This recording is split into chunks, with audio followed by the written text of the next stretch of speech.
Welcome to special focus. దిష్టి మన సమాజంలో తరతరాలుగా వస్తున్న ఒక నమ్మకం. అయితే ప్రతి సమస్యకు దిష్టే కారణమా? సంప్రదాయాలను గౌరవిస్తూనే సమస్యలను శాస్త్రీయ దృక్పథంతో ఎలా చూడాలో ఇప్పుడు తెలుసుకుందాం. దిష్టి అంటే ఏంటి? దిష్టి నమ్మకమా, నిజమా?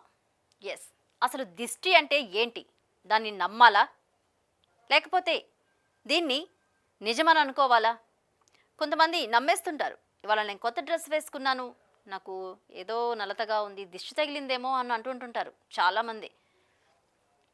చెడు చూపు వల్ల అనర్థం జరుగుతుందనే నమ్మకాన్ని దిష్టి అంటారు. మనకి సామెత కూడా ఉంది, నరదిష్టి తగిలితే నాపురాయి కూడా పగులుతుందనే సామెత ఉంది. అది అందరికీ తెలిసిందే, పెద్దలు చెప్పిన సామెత అందరికీ తెలిసే ఉంటుంది ఖచ్చితంగా. చెడు చూపు వల్ల అనర్థం జరుగుతుందనే నమ్మకాన్ని దిష్టి అంటారు.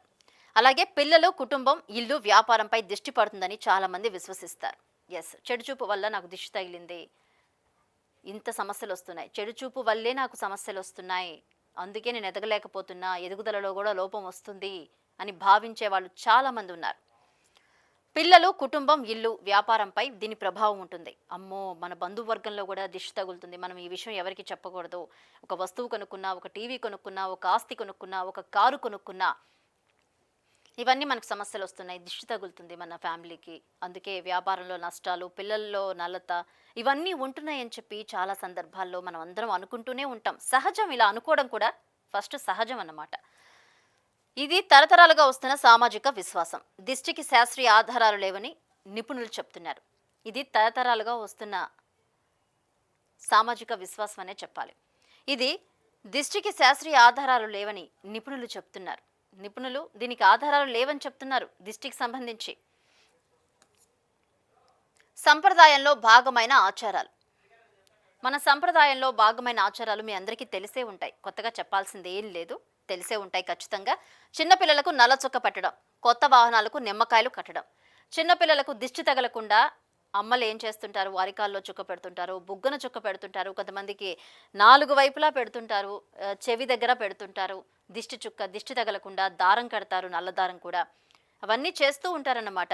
మళ్ళీ మనం కొత్త కారు కొనుక్కున్నా, కొత్త ఇల్లు కొనుక్కున్నా కొబ్బరికాయ కొట్టడము, దిష్టి తగలకుండా నిమ్మకాయలు పెట్టడము, కారుకి నిమ్మకాయలు, బండికి నిమ్మకాయలు కట్టుకోవడము, రకరకాల సందర్భాల్లో మనం చేస్తూ ఉంటాము. ఇవన్నీ పాటిస్తూ ఉంటాము. గుడికెళ్ళి పూజ చేయించుకోవడము, నిమ్మకాయలు కట్టించుకోవడము పూజారి చేత, ఇవన్నీ మనం చేస్తుంటాం.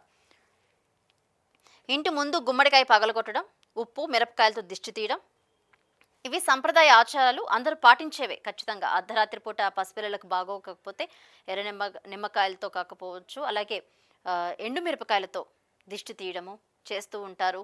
ఇంటి ముందు గుమ్మడికాయ, దిష్టి తగలకుండా బూడిది గుమ్మడికాయని కడుతుంటారు ఆల్మోస్ట్ చాలామంది. మళ్ళీ అమావాస్య రోజు కూడా గుమ్మడికాయ కడుతుంటుంటారు. ఎర్ర నీళ్లు సాయంత్రం పూట దిష్టి తీస్తుంటారు 4 కూడళ్ళ రోడ్ల మధ్యలో. ఇవన్నీ మన సమాజంలో సహజంగా ప్రతి కుటుంబంలో జరిగేవే, చూసేవే. కానీ ఇవి మూఢనమ్మకాలు, నమ్మొద్దు అంటున్నారు నిపుణులు. ఒకసారి ఆలోచించండి మీరు కూడా. ప్రతి సమస్యకు దిష్టే కారణమా? మనం పడుతున్న ప్రతి సమస్యకి దిష్టే కారణమా? ఇవాళ నాకు చిన్న దెబ్బ తగిలింది, దీన్ని దిష్టిగానే చూడాలా? కొత్త డ్రెస్ వేసుకున్నా, హెల్త్ బాగోలేదు, దీన్ని కూడా మనం దిష్టిగానే చూడాలా? ఇవాళ నేను సడన్గా పడిపోయా కింద, దీన్ని కానీ దిష్టిగానే చూడాలా? మనం పాటించే పద్ధతులు, ఆచారాలు అన్నీ ఉంటుంటాయి. కానీ ఇది శాస్త్రీయంగా దీనికి సంబంధించి నిపుణులు ఏంటంటే దిష్టికి సంబంధించి నమ్మొద్దని చెప్తున్నారు. పిల్లలకు అనారోగ్యం వస్తే వైద్య కారణాలు ఉండొచ్చు, వ్యాపార నష్టాలు వస్తే ఆర్థిక నిర్వహణ సమస్యలు కారణం కావచ్చు, కుటుంబ విభేదాలు, పరస్పర అవగాహన లోపం కారణం కావచ్చు. ప్రతి సమస్యను దిష్టిగా భావించడం సరైంది కాదు. అంటే ఆలోచించండి, కారణాన్ని తెలుసుకోండి అని చెప్తున్నారు. సరైన పరిష్కారం కనుగొనమని చెప్తున్నారు.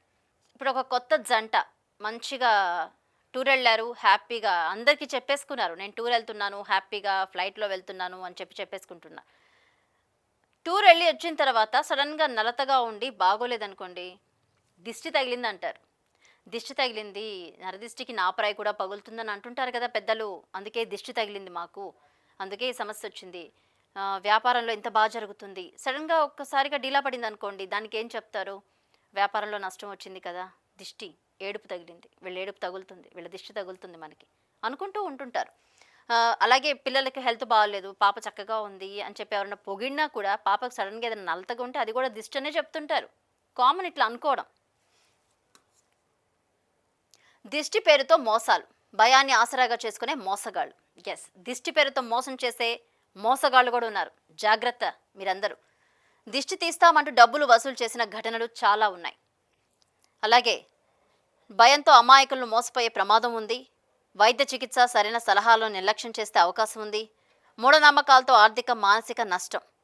అంటే వాళ్ళు మన దిష్టికి సంబంధించి మన భయాన్నే వాళ్ళు ఆసరా చేసుకుంటున్నారు. మీ అమ్మాయికి ఈ దిష్టి ఉంది, ఈ దాటింది, నిమ్మకాయలు దాటింది, అందుకే ఇది వచ్చింది, ఇంత దిష్టి తగిలింది అని చెప్పి చెప్తూ ఉంటారు. అంటే దీన్ని కూడా ఆసరాగా చేసుకుని డబ్బును గుంజుకునే వాళ్ళు ఉంటారు, జాగ్రత్త అని చెప్పి చెప్తున్నారు.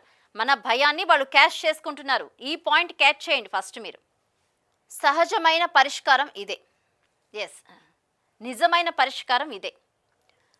సమస్యలకు శాస్త్రీయ దృక్పథం అవసరం. ఆరోగ్య సమస్యలకు వైద్యులను సంప్రదించాలి.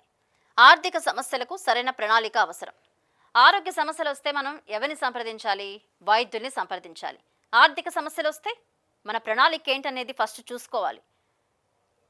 అలాగే కుటుంబ సమస్యలకు సంభాషణ, పరస్పరం అవగాహన ముఖ్యం. కుటుంబంలో సమస్యలు వచ్చినప్పుడు భార్య, భర్త అయినా, కుటుంబం అయినా, ఎవరైనా, పిల్లలైనా సరే, పిల్లలకి తెలియకుండా ఏది ఉండకూడదు. ఫస్ట్ పిల్లలకు కూడా తెలియాలి. కష్టం సుఖం పిల్లలకు కూడా తెలిసి తీరాలి ఖచ్చితంగా.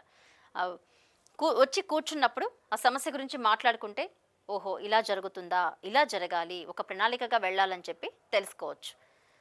భయంతో కాకుండా వాస్తవాలు విశ్లేషించాలి. మన భయాన్ని ఎదుటి వాళ్ళు ఎప్పుడు క్యాష్ చేసుకుంటారు. అది మంత్రాల రూపంలో ఉండొచ్చు, లేకపోతే సమస్యలు ఇంకా ఎక్కువ సృష్టించడానికి అయినా కావచ్చు. మన భయాన్ని వాళ్ళు క్యాష్ చేసుకోవడానికి. భయంతో కాకుండా వాస్తవాలను విశ్లేషించాలి. వాస్తవాలనే చూసుకోవాలి. ఏంటి, వాట్ ఈజ్ వాట్ అనేది తెలుసుకోవాలి ఫస్ట్. ఆలోచిద్దాం, అర్థం చేసుకుందాం, సరైన వాటికి సంబంధించి నిర్ణయం తీసుకుందాం. మంచి జీవితాన్ని మన చేతుల్లోనే నిర్మించుకుందాం. ఎస్, మన జీవితం మన చేతుల్లోనే ఉంటుంది. మూఢనమ్మకాలను నమ్మొద్దు. దీనికి సంబంధించి నిపుణులు కూడా ఇదే చెప్తున్నారు. అవగాహనే ఆయుధం. మూఢనమ్మకాలపై విజ్ఞాన పోరాటం. ఖచ్చితంగా అవగాహన అనేది కల్పించుకోవాలి, తెలుసుకోవాలి. విజ్ఞానమే పోరాటం. మన విజ్ఞానమే మనకు పోరాటం. ఖచ్చితంగా పిల్లల్లో చిన్నప్పటి నుంచే శాస్త్రీయ దృక్పథం పెంపొందించాలి. చుట్టుపక్కలను చూసి వాళ్ళని నేర్చుకోవడం కాదు, మనం ఏంటి, మన పద్ధతులు ఏంటి, మన ఆచారాలు ఏంటి, మన సంప్రదాయాలు ఏంటి, మన కుటుంబ వ్యవహారం ఏంటి, ఇవన్నీ తెలుసుకోవాలి. ప్రశ్నించే స్వభావాన్ని ప్రోత్సహించాలి. ఖచ్చితంగా ప్రశ్నించే స్వభావం ఉండాలి. తప్పు చేసిన వ్యక్తిని ప్రశ్నించకపోతే తప్పు మందే అవుతుంది ఖచ్చితంగా. పాఠశాల, మీడియా, సామాజిక సంస్థల అవగాహన కల్పించాలి. వీటి మీద, ఈ మూఢనమ్మకాల మీద ఖచ్చితంగా సామాజిక అంశాలపైన మీడియా కూడా, సామాజిక సంస్థలు అవగాహన కల్పించాలి. పాఠశాలల్లో కూడా పిల్లలకు తెలియచేయాలి ఉపాధ్యాయులు ఖచ్చితంగా. మోసగాళ్లపై ప్రభుత్వం కఠిన చర్య తీసుకోవాలి. ఇటువంటి మూఢనమ్మకాలను ప్రోత్సహించే వాళ్ళపై కఠినంగా ప్రభుత్వాలు చర్య తీసుకోవాలి. శిక్షలు విధించాలి. శిక్ష విధిస్తేనే వాళ్ళకి ఖచ్చితంగా బుద్ధి అనేది వస్తుంది. భయాన్ని కాదు, విజ్ఞానాన్ని నమ్ముదాం. మన భయమే క్యాష్ చేసుకోకూడదు ఎదుటి వాళ్ళు. మన భయం, మన ధైర్యం మనలోనే ఉండాలి. అవి ఎవరికి చూపించకూడదు. ఖచ్చితంగా భయాన్ని ఉంటే ఖచ్చితంగా దాన్ని క్యాష్ చేసుకుంటారు. మనం భయాన్ని వీడేసి ఖచ్చితంగా విజ్ఞానాన్ని నమ్మి తీరుదాము. భయాన్ని వీడండి, విజ్ఞానాన్ని నమ్ముదాం. అవగాహన శక్తి. సంస్కృతిని గౌరవిద్దాం, విజ్ఞానాన్ని నమ్ముదాం. మన సంస్కృతిని మనం ఖచ్చితంగా గౌరవిద్దాం, 1000% గౌరవిద్దాం. కానీ మన భయాన్ని మాత్రం ఎదుటి వాళ్ళకి ఇవ్వకూడదు. మన భయాన్ని మనలోనే ఉంచుకోవాలి. ధైర్యాన్ని చూపాలి. కలిసికట్టుగా ఆలోచించుకోవాలి. ఏ సమస్య వచ్చినా దీన్ని దిష్టి, మూఢనమ్మకాలు అను రకరకాలుగా పేర్లు పెట్టుకోవచ్చు. మనం పెట్టుకోవడానికి ఏ పేర్లైనా పెట్టుకోవచ్చు. ఆచారాలను గౌరవించడం తప్పు కాదు. మూఢనమ్మకాల వల్ల ఇతరులను నిందించకూడదు. మన ఆచారాలను, ఎవరి ఆచారం వాళ్ళకి గౌరవం, మనం కూడా గౌరవించుకోవాలి. ఖచ్చితంగా ఎదుటివారి ఆచారాలను గౌరవించాలి. మన ఆచారాన్ని మనం గౌరవించుకోవాలి. మూఢనమ్మకాల వల్ల ఇతరులను నిందించకూడదు. మూఢనమ్మకాల వల్ల ఎదుటి వాళ్ళను మనం పాయింట్అవుట్ చేయకూడదు. నీ వల్లే నాకు ఇది జరిగిందనేది కూడా చాలామంది చెప్తుంటారు. నువ్వు పిలిచావు కాబట్టి నేను జాబ్కి వచ్చాను, నువ్వు వచ్చావు కాబట్టి నేను ఉన్నాను, నీ వల్లే నాకు శాలరీ తగ్గింది, ఇలా కూడా మాట్లాడే వాళ్ళు ఉంటారు. కానీ వాట్ ఈజ్ వాట్, మనదేంటి, మన సమస్య ఏంటి, మన సమస్య వల్లే ఇలా ఉందని చెప్పి మనం తెలుసుకోవాలి. నీ వల్లే నేను జాబ్లో జాయిన్ అయ్యా, నాకు అందుకే ఈ సమస్యలు అని మాట్లాడే వాళ్ళు ఉన్నారు, ఖచ్చితంగా ఉన్నారు.